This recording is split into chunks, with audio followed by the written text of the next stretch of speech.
کہتے ہیں کہ تیرے ہونٹوں پہ زمانے کی برائی کیسی، تیرے ہونٹوں پر زمانے کی برائی کیسی، ایک قطرے کی سمندر سے لڑائی کیسی، ایک قطرے کی سمندر سے لڑائی کیسی، اپنی بگڑی ہوئی اولاد پہ رونے والے، اپنی بگڑی ہوئی اولاد پہ رونے والے، خود ذرا سوچ کھلائی تھی کمائی کیسی، خود ذرا سوچ کھلائی تھی کمائی کیسی، تیرے ہونٹوں پہ زمانے کی برائی کیسی، ایک قطرے کی سمندر سے لڑائی کیسی۔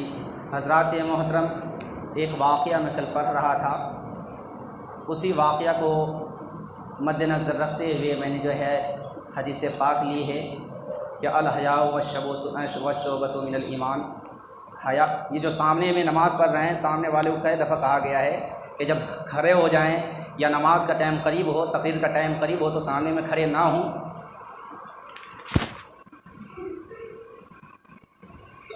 تو حضرات محترم، اس واقعہ کو اس طرح سے تھا، بہت نیکوکار تھا، شادی شدہ تھا، خوب محنت کرتا تھا، اپنی بیوی بچوں کی پرورش کرتا تھا، اور اتفاق کی بات تھی کہ ایک روز گھر میں آیا تو ان کی اہلیہ نہا رہی تھی۔ غسل خانے کے جسٹ برابر میں ایک پیڑ تھا۔ جب اہلیہ یعنی کہ ان کی عورت نہا کر کے نکلتی ہے تو ان سے، اپنے شوہر سے وہ عورت کہتی ہے کہ یہ پیڑ جو ہے غسل خانے کے برابر میں، اسے کٹوا دیا جائے۔ بولا اس کی وجہ، بولے کہ مجھے حیا آتی ہے، شرم آتی ہے کہ جب میں نہاؤں تو اس ٹائم میں کوئی پرندے یا کوئی اس طرح سے پرندے ہوں جو میری طرف دیکھیں، یا میری شرمگاہ کو دیکھیں، یا میرے جسم کی جو ہے یعنی کہ سطر کو دیکھیں، یہ مجھے گوارا نہیں۔ اس شخص کے دل میں یہ بات ظاہر ہوئی اور شوق اور جذبہ ابال مارا کہ میری بیوی اتنی متقی ہے، پرہیزگار ہے۔ دوسرے دن انہوں نے فوراً پیڑ کو کٹوا دیا۔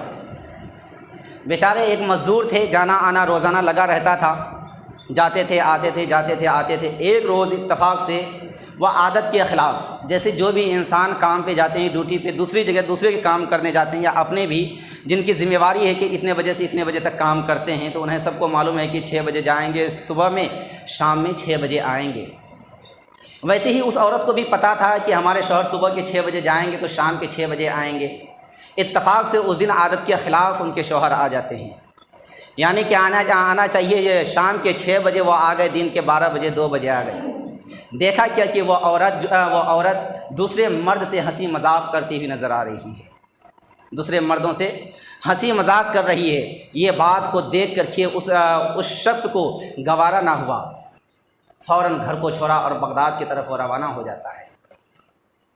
اور اس درد سے کہ میں نے تو یہ سوچا تھا کہ میری بیوی بہت نیکوکار ہے، بہت اچھی ہے، بھلا ہے، برائیوں سے بچتی ہوئی نظر آتی ہے، جب میرے سامنے میں یہ ٹھٹھا کرتی ہے، غیر محرم مردوں سے ہنسی مذاق کرتی ہے، تو میری غیر موجودگی میں یہ کیا کرتی ہوگی۔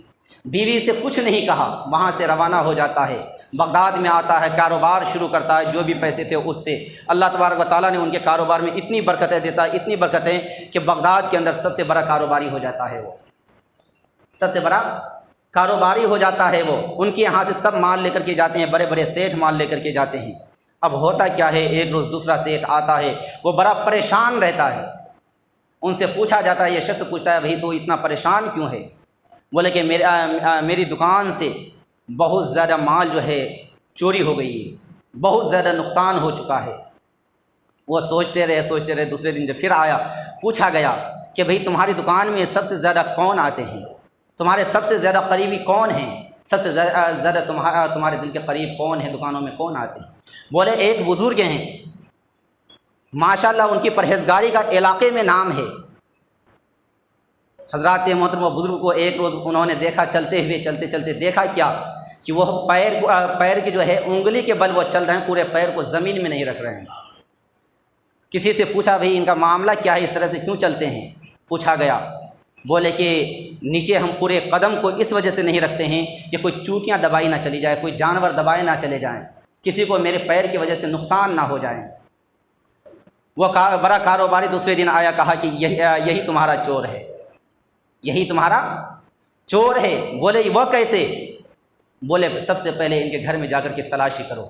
جب ان کے گھر میں گیا تو سارا مال ان کے گھر میں رکھا ہوا تھا، سارا مال ان کے گھروں میں، وہ نمازی متقی پرہیزگار انسان کے گھر میں رکھا ہوا تھا، جو کہ اپنے قدم کو زمین کے اوپر بچھانا بھی گوارا نہ کرتا تھا۔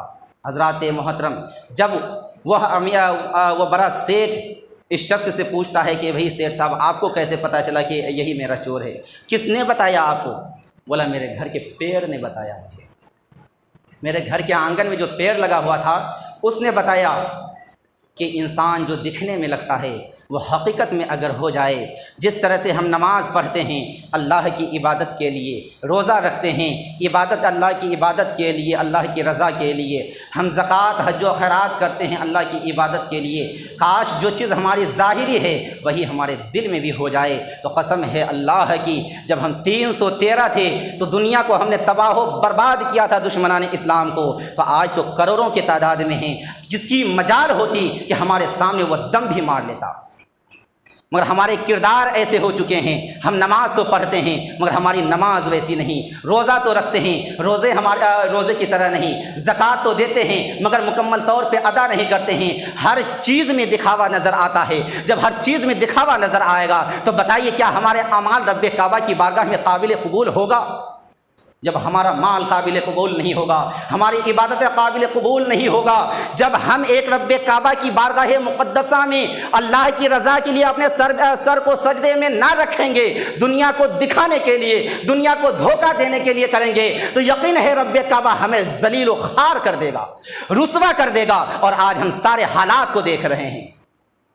حضرات محترم، ویسے نہ کریں کہ ہم دکھانے میں کچھ ہوں اور کرنے میں کچھ ہوں، ہماری ظاہری کچھ ہو باطنی کچھ اور ہو۔ نہیں، ہمارا عقیدہ، ہماری سوچ، ہماری ذہن تو یہ ہونی چاہیے، اے مسلمانوں، اے دنیا والوں، اے تمام دنیا کے اللہ کے بندو، ہم جس طرح سے دکھنے میں ہیں اسی طرح ہمارا اندر بھی ہے۔ اگر اس طرح سے ہمارا کردار ہو جائے تو جس دنیا کے آگے پیچھے ہم پھرتے ہیں وہ دنیا ہمارے قدموں میں آتی ہوئی نظر آئے گی۔ حضرات محترم، مسجد اقصی شریف کے بارے میں آپ نے دیکھا کہ کتنی بڑی پریشانیوں کا سامنا کرنا پڑا فلسطین والوں کو، مگر ایک تصویر دیکھی میرا دل خوش ہو گیا۔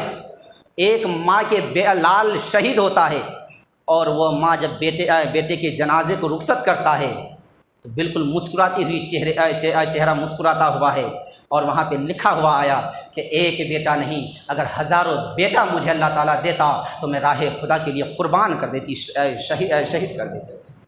ہمارے دل میں یہ جذبہ ہونا چاہیے، یہ شوق ہونا چاہیے۔ اللہ تعالیٰ کی بارگاہ مقدسہ میں دعا ہے مولا مجھے بولنے میں، آپ حضرات کو سننے میں کسی بھی طرح کی کوئی غلطیاں ہوئی ہو تو اپنے فضل و کرم سے معاف عطا فرما۔ اس بیان پہ سب سے پہلے مجھے خود کو عمل کرنے کی توفیق عطا فرما، میرے بعد میرے تمام مسلمان بھائی بہنوں کو عمل کرنے کی توفیق اور رفیق عطا فرما۔ استغفر اللہ ربی من کل ذنب واتوب الیہ۔ السلام علیکم ورحمۃ اللہ تعالیٰ وبرکاتہ۔